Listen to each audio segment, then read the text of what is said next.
we've made it possible to run comprehensive laboratory tests from a tiny sample. How could this woman raise 700 million for a company with zero working tech? Her name? Elizabeth Holmes. They called her the female Steve Jobs. The youngest billionaire in the world. Is that heady when you hear that? You know, it's not what matters. She dressed like him, spoke like him, built the illusion of a billion-dollar business, just like him. You founded this company 12 years ago, right? Tell them how old you were. I was 19. And people bought it. So, Presidents, generals, billionaires, they all believed her story.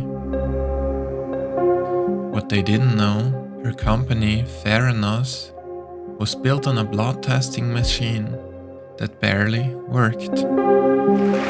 But Theranos also has its critics, and just this morning, the Wall Street Journal ran a pretty scathing article about the company, alleging that the company's proprietary testing devices may be inaccurate, and basically accusing Theranos of deceptive practices. What do you think's going on here? This is what happens when you work to change things. First they think you're crazy, then they fight you, and then all of a sudden you change the world.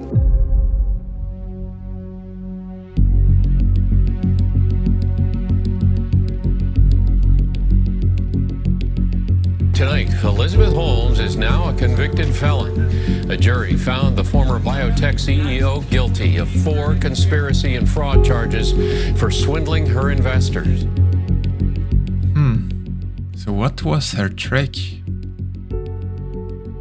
She exploited one of Machiavelli's most dangerous laws of power. It doesn't only matter who you are, it matters what people think you are.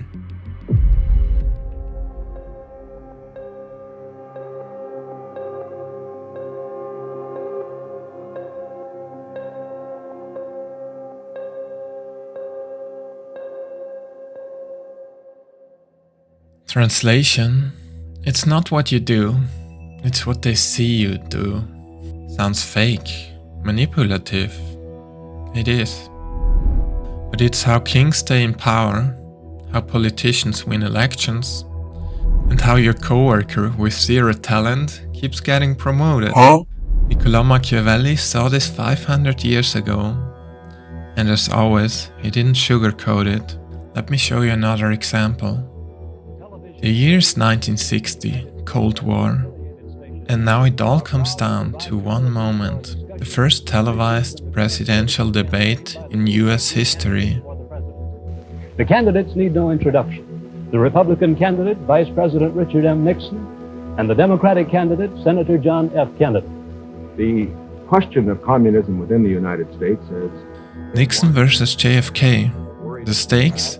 Unthinkably high. A leader who would shape the future of the entire planet. I'm not satisfied until every American enjoys his full constitutional rights. The final point that I would like to make is this. I think Mr. Nixon is an effective leader of his party. I hope he would grant me the same.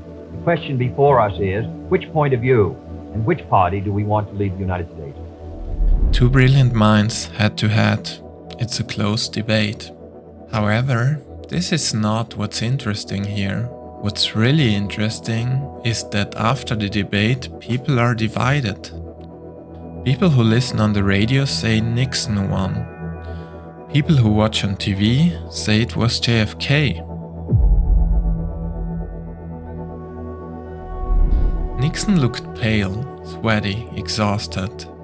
JFK looked confident, sharp, presidential. And in the end, JFK wins. Because when you look like president, you become the president. This was Machiavelli's insight. Everyone sees what you appear to be, but few experience what you really are. He believed power is theater, you are always on stage. Machiavelli says, if you cannot be good, appear good. If you can't be strong, look strong. It's harsh, it's manipulative, but it's how our world works. And history is full of it. Napoleon, he once ordered his troops to paint cannon locks black, to look like they had more weapons than they did. The enemy saw it and retreated. No battle, no blood, just perception. George Washington, he wore a denture made from ivory, gold, and even other people's teeth, just to look strong in public. Behind closed doors, he was constantly in pain and couldn't speak well. The myth of the fearless general, unshaken.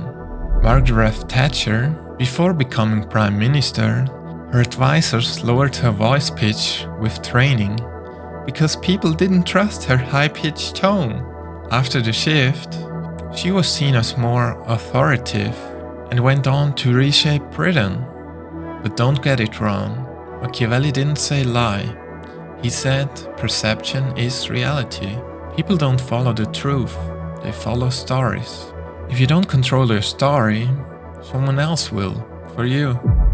Because in the real world, it's better to be a warrior in garden than a gardener at war.